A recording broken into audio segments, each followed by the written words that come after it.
संसद के दोनों सदनों में वक्फ संशोधन बिल पास हो गया है। राज्यसभा में जहां इसके समर्थन में वोट पड़े तो वहीं लोकसभा में भी बिल को 288 सांसदों का साथ मिला। अंत में अब ये बिल कानून बनने के लिए महज एक कदम की दूरी पर है। मगर इस बीच बिल के ढांचे पर शुरू हुई सियासत अब भी बरकरार है। कांग्रेस पार्टी तो इसे कोर्ट में चैलेंज करने की बात कह रही है। अब इसी मुद्दे को लेकर जेपीसी चीफ जगदंबिका पाल सामने आए। इस दौरान उन्होंने विपक्ष पर मुसलमानों को गुमराह करने का आरोप तो लगाया ही, साथ ही बिल के फायदे भी गिनवाए। क्या कुछ कहा उन्होंने, सुनिए। अनकॉन्स्टिट्यूशनल है तो अनकॉन्स्टिट्यूशनल तो वो था जब मनमोहन सिंह की सरकार के द्वारा तैयार किए गए विधेयक को उन्होंने फाड़ा था, वो अनकॉन्स्टिट्यूशनल था। और आज इसको अनकॉन्स्टिट्यूशनल करें। अनकॉन्स्टिट्यूशनल वो था कि 2014 के चुनाव में वोट लेने के लिए 3 दिन पहले कैबिनेट डिसीजन करके दिल्ली की 123 प्रॉपर्टी जो ब्रिटिशर्स ने राजधानी के लिए एक्वायर किया था उसको वक्फ बोर्ड को देने का फैसला कर दिया। तो वो तुष्टीकरण था।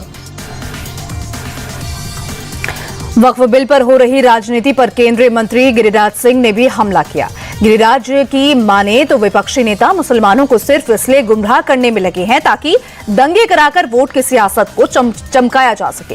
गिरिराज ने साफ कहा कि जिन लोगों ने हमेशा से देश में लूट की राजनीति की है, अब वही लोग बिल के खिलाफ तकलीफ जाहिर कर रहे हैं।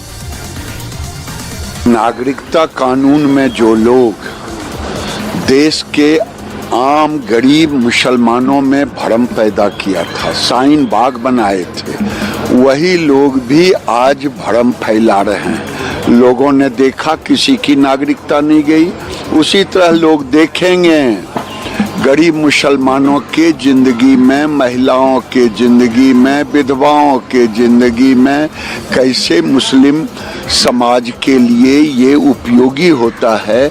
जो आज तक लूट रहे थे उन्हीं को तकलीफ ज्यादा। इधर इलेक्शन स्टेट बिहार में भी वक्फ बिल को लेकर सियासत तेज है। जेडीयू के कुछ नेताओं ने हाल ही में इस्तीफे भी दिए हैं, जिसे लेकर तमाम विपक्षी दल सीएम नीतीश और उनकी पार्टी पर हमलावर हैं। इस लिस्ट में सबसे पहले नाम आता है पप्पू यादव का, जिन्होंने वक्फ बिल पर जेडीयू के स्टैंड को सीएम नीतीश की सेहत से जोड़ दिया है। पप्पू यादव का मानना है कि अगर सीएम नीतीश की सेहत ठीक होती तो वो कभी भी इस तरीके के बिल का समर्थन नहीं करते। अब उनके इसी फैसले का बिहार की जनता जवाब देगी। बीजेपी कम है, उनके नेता लगता है कि न ज्ञान न कुछ ठिका लिए हुए हैं सब चीज़ का, गरियाने का, कांग्रेस को, अन्य चीज़ों को। तो मैं समझता हूँ कि बहुत देर हो रही है और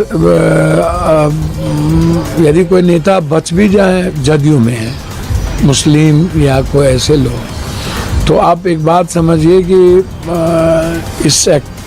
इस निर्णय से उन्होंने अपना अंतिम कील ठोक लिया। हालांकि विपक्ष के इन्हीं आरोपों पर जेडीयू नेताओं ने भी मोर्चा खोल लिया है और पार्टी फुल अटैकिंग मोड में है। इसी बीच जेडीयू नेता नीरज कुमार ने कहा कि सीएम नीतीश की सेहत पर जो भी लोग सवाल खड़े कर रहे हैं, उन्हें इस बात का अंदाजा होना चाहिए कि ये वही कानून था जिसकी वजह से कई गरीब मुसलमानों पर अत्याचार हुए। सीएम नीतीश किसी गरीब का बुरा नहीं सोच सकते हैं, इसीलिए पार्टी ने इस बिल को सपोर्ट किया है। व्यापक रूप से इसको देखना चाहिए।